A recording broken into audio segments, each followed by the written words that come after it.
Hey everyone, it's James from BrothersJacksonVideos here. I'm just going to do a review of The Conjuring 2. I've just been to the cinema to see it, and I am hoping to make this a series and start reviewing more films and TV shows. So I want to keep it horror related at the start, so if you've got any films or TV shows that you'd like me to review, just leave a comment in the comment section below.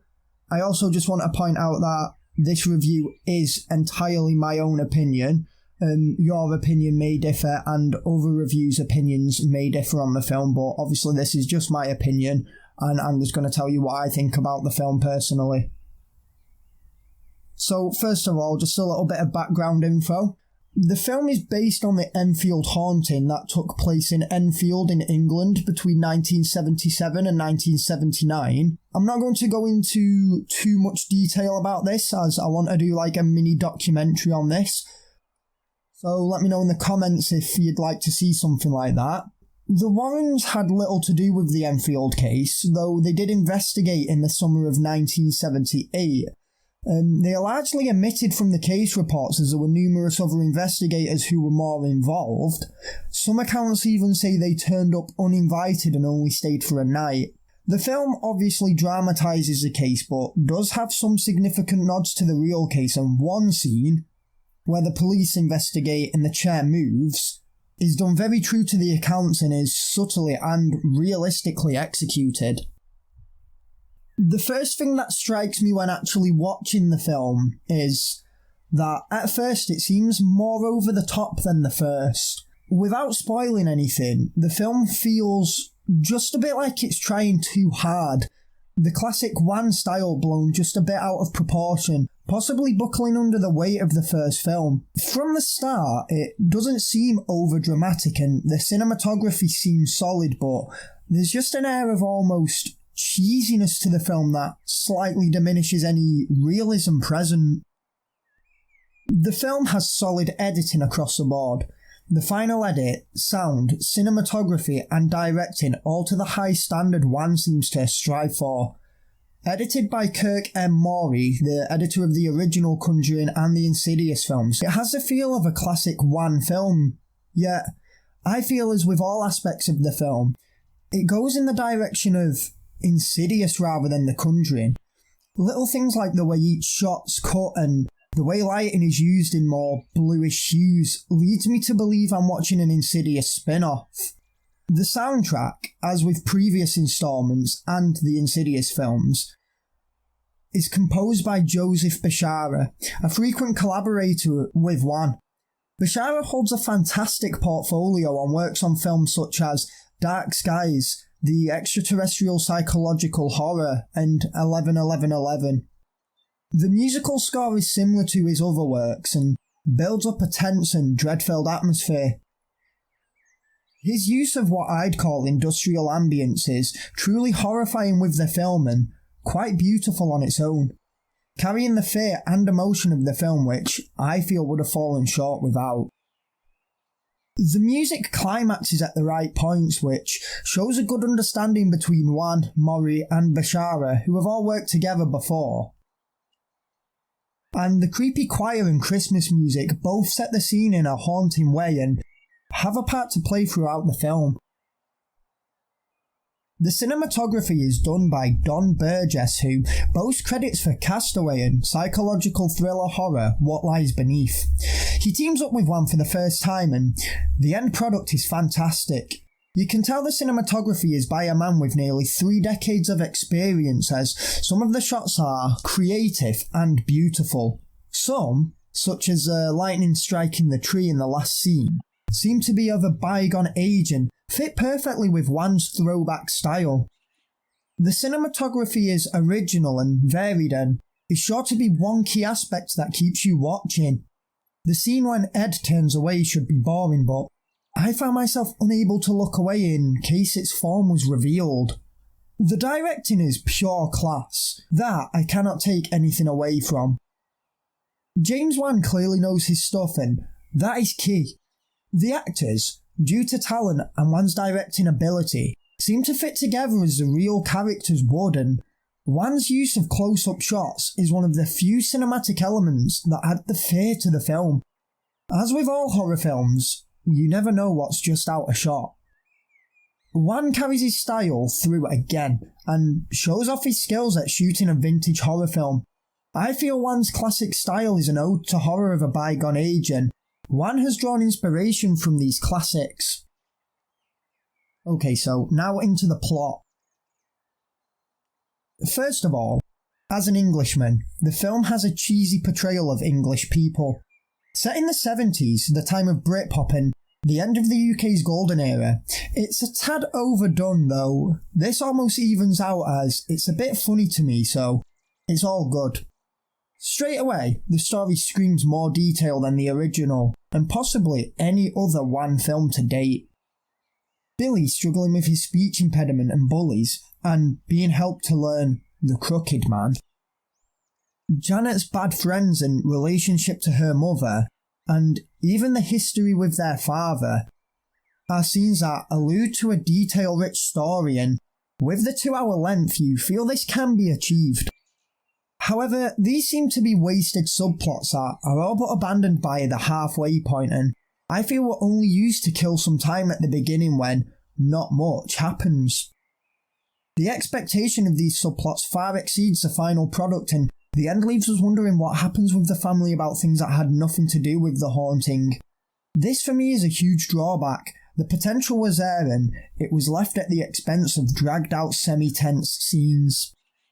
However, it must be said, the second instalment does reveal more into the lives of the Warrens, including Ed's frustration into criticisms, and what Lorraine saw in the first film that made her lock herself in her room without eating. And the film easily has more detail about the family than the previous instalment, which, without straying too far off topic, didn't deliver well on a backstory. Ignoring the subplots, the film is slow to start, but to me, this is a good thing. The cliché build-up quietly builds and bubbles under other real problems, almost to the point you're not expecting it, and this twist on the classic setup is marvellously pulled off. At the beginning, some powerful incidents occur, like Bill Wilkins appearing behind the TV set, but those are almost watered down by other factors. As previously stated, with the exception of the Warrens, the film plays pretty close to the true accounts, if dramatising Hollywood style a little bit, and it relies less on jump scares and more on a creepy factor, though I feel both the jump scares and most of the creepy factors fail.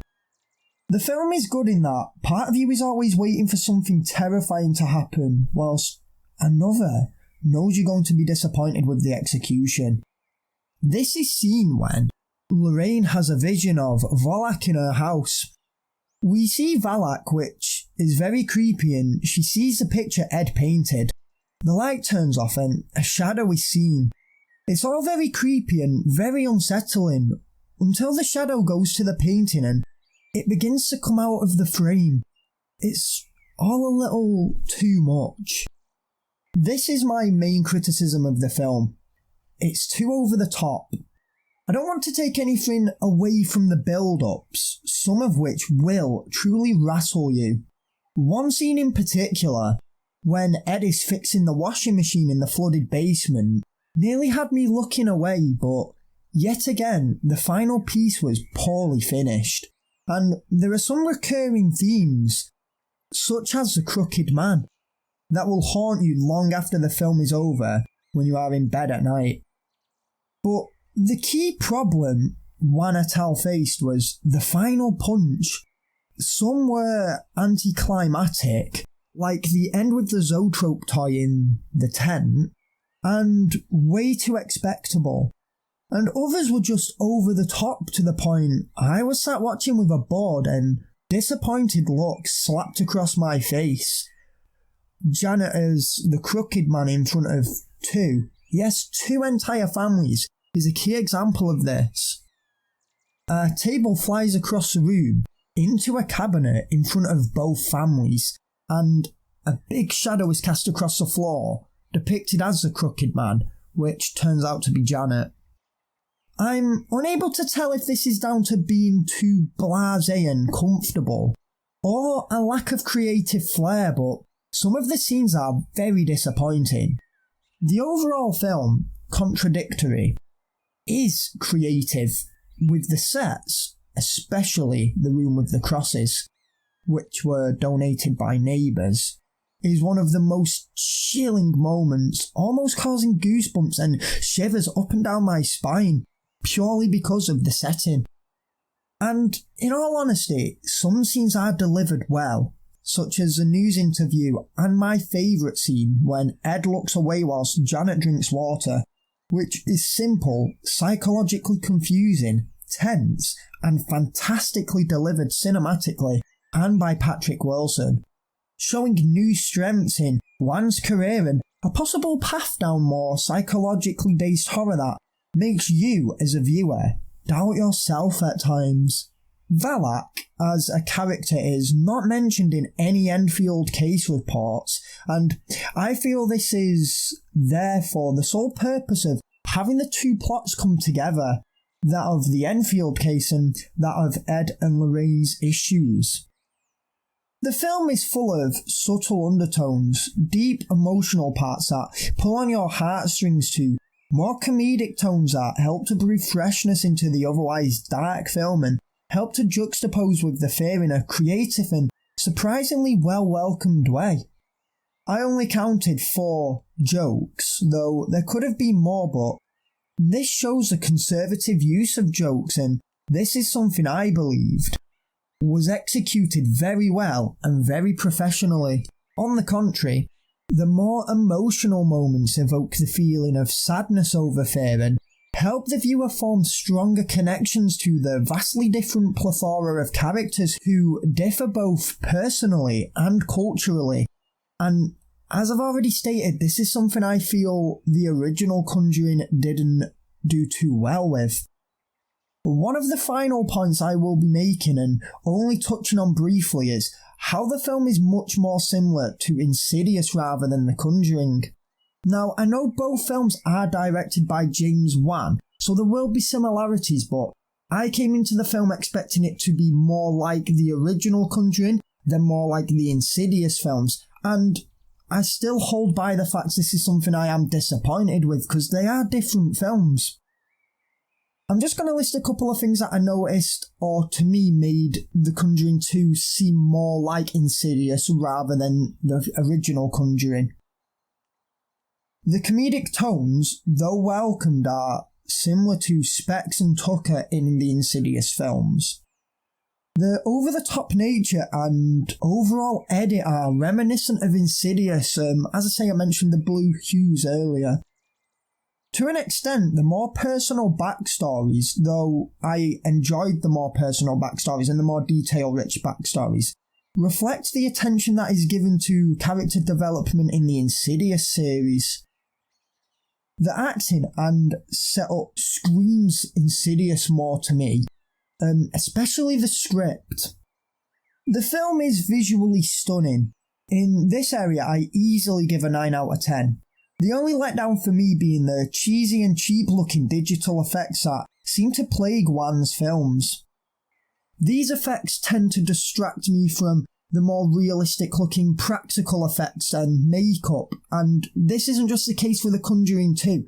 This has been the case for all of Wan's films and even Annabelle.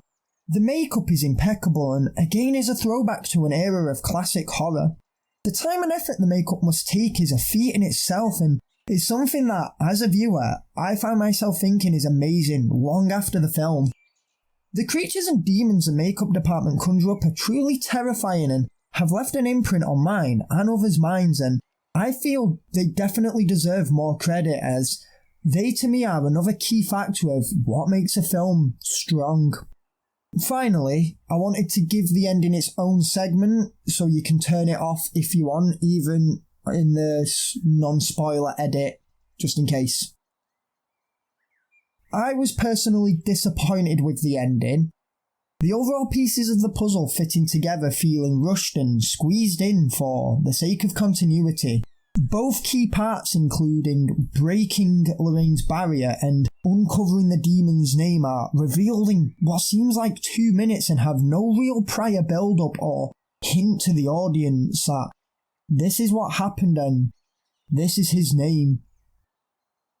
And I feel it tries too hard to hide and stop guessing from viewers, and almost goes off too far the other way, as if they are fabricating ideas from nowhere, but in an unnatural way. The ending is tense and epic, and, to me, enjoyable, yet I can't shake the disappointment from a Wan fan point of view. It deviates from his usual style so much, and is unexpected, yet it shows a true ascension to Hollywood for Wan. On a footnote, the film has a happy ending, and Wan knows not everyone has to die in a horror movie. So for this review, I'm going to give The Conjuring 2 7.8 out of 10. In short, the film is strong productively with great sound, makeup, cinematography, etc., but lacks a moment that sticks with you beyond production and falls short in the execution of the story. A good job which any horror fan should watch. Just don't go into it expecting the original Conjuring. Hey guys, I hope you enjoyed the review. If you did, don't forget to give it a like and subscribe for more great content. Also, it's important you let me know in the comments if you want to hear more horror reviews like this, what films you'd want me to review, anything like that. Also, leave any ideas for videos you have, as always, in the comments. So thanks very much for watching, guys. Go watch The Conjuring 2 and enjoy it. Thanks very much.